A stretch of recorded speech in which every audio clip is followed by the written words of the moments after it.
The morning I noticed the moving truck at the edge of my driveway, I nearly spilled my coffee.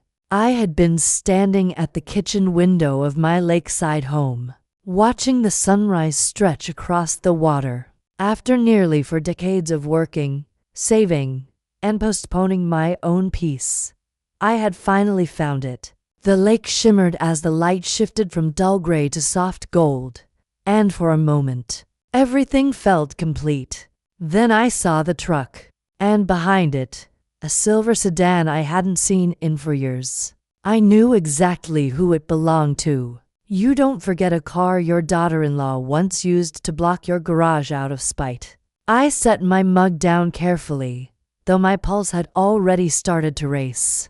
To understand what happened next, you need to know what the last 4 years had been. My son, Ethan, and I had never been overly dependent on each other. He was independent by nature, always had been. After his father died when Ethan was 11, it was just the two of us in a modest house in Dayton. I worked long hospital shifts. He learned how to take care of himself early, packing lunches, doing laundry, stepping up in quiet ways. I was proud of that. I still am. He met Lauren when he was 35. She was confident, sharp, and carried herself like someone used to being the center of attention. At first, I liked her. I thought she would balance him. I didn't realize she would eventually push me out. The first real shift came one Christmas.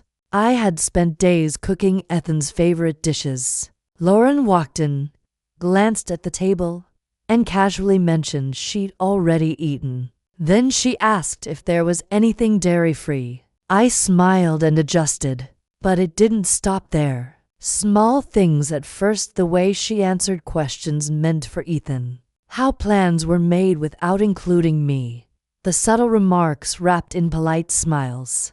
It built slowly, like erosion you don't notice until something collapses. A little over a year into their marriage, Ethan called me. His voice sounded rehearsed. Lauren felt my presence in their lives was unhealthy. They needed space. Space turned into silence. 4 years of it. I won't pretend I handled it perfectly. At first, I called too much, left messages, sent cards that went unanswered. Once, I even drove past their house and immediately regretted it, sitting in a gas station parking lot, ashamed.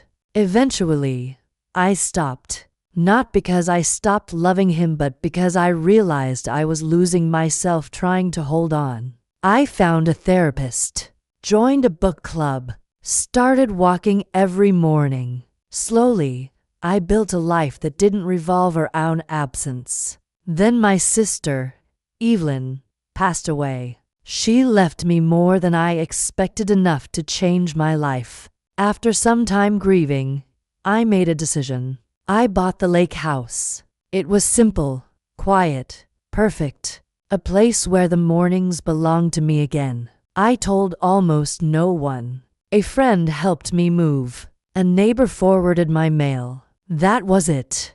Within weeks, I felt something I hadn't in years. Peace. And then, 3 weeks in, the silver sedan appeared.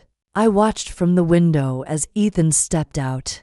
Lauren followed. Then a teenage girl I didn't recognize. I didn't panic. What I felt was clarity. I knew exactly what this was. I opened the door before they reached it. Ethan stopped when he saw me. "Mom," he said, "this is unexpected." I replied calmly. "We should have called," he admitted. "Yes," I said, "you should have."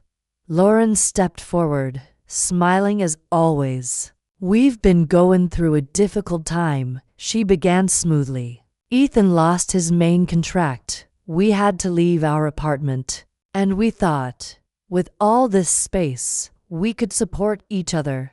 I glanced at the truck. "Who is the girl?"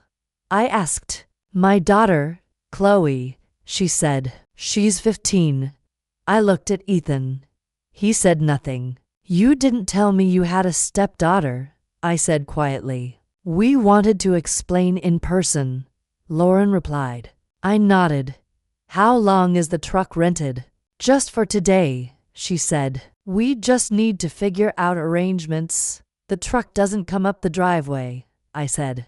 Her smile faltered slightly. Let's not make this dramatic, she said. I'm not, I replied. I'm being clear. Silence hung between us. Have the truck leave, I continued. Then we can talk. A few minutes later, it was gone. Inside, I made coffee. Chloe sat quietly, taking in the lake like it meant something to her. Lauren explained their situation in detail. I listened. Then I asked her one question. If I lived in a one-bedroom apartment, would you be here? She hesitated. Your family, she said. That's not what I asked, I replied. The truth settled heavily in the room. I turned to Ethan. I want to help you, I said gently. But not like this. He looked exhausted, not angry, just worn down.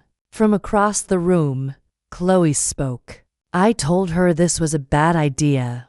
We all looked at her. She said you'd feel guilty, she added quietly.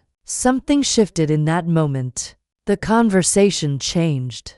Without the performance, Lauren seemed different, still guarded, but less calculated. I laid out what I could offer. Not my home, but support, connections, financial help, guidance. Ethan left that afternoon. Chloe waved. I waved back. Lauren didn't look at me. That was fine.